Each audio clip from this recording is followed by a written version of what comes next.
प्रणाम, नमस्कार। आज हम बात करने जा रहे हैं भगवान श्री कृष्ण की। सनातन धर्म में भगवान श्री कृष्ण श्री विष्णु के 8वें अवतार माने गए हैं। कृष्ण निष्काम कर्मयोगी, आदर्श दार्शनिक, स्थित प्रज्ञ एवं देवी संपदाओं से सुसज्जित महान पुरुष थे। उनका जन्म द्वापर युग में हुआ था। उनको इस युग के सर्वश्रेष्ठ पुरुष, युग पुरुष या युगावतार का स्थान दिया गया है। कृष्ण के समकालीन महर्षि वेदव्यास द्वारा रचित मद्भागवत महाभारत में कृष्ण का चरित्र विस्तृत रूप से लिखा गया है। भगवत गीता कृष्ण अर्जुन का संवाद मात्र है, जो ग्रंथ आज भी पूरे विश्व में लोकप्रिय है। इस उपदेश के लिए कृष्ण को जगत गुरु का सम्मान भी दिया जाता है। कृष्ण वसुदेव देवकी की 8वीं संतान थे। देवकी कंस की बहन थी। कंस एक अत्याचारी राजा था। उसने आकाशवाणी सुनी थी कि देवकी के 8वें पुत्र द्वारा वह मारा जाएगा। इससे बचने के लिए कंस ने देवकी वसुदेव को मथुरा के कारागार में डाल दिया।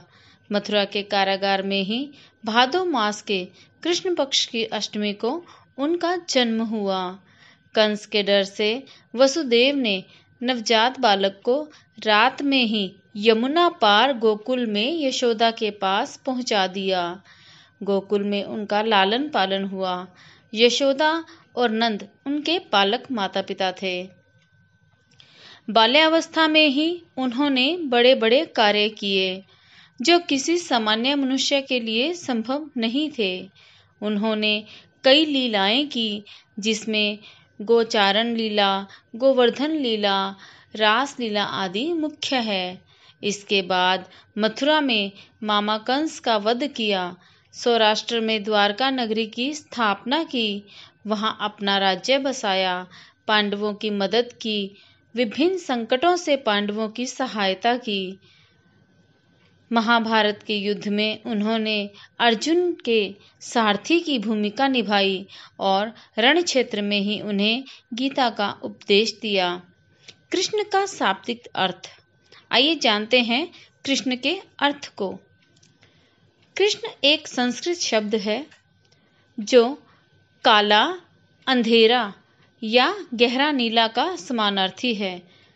अंधकार शब्द से इसका संबंध ढलते चंद्रमा के समय को कृष्ण पक्ष कहे जाने में भी स्पष्ट झलकता है।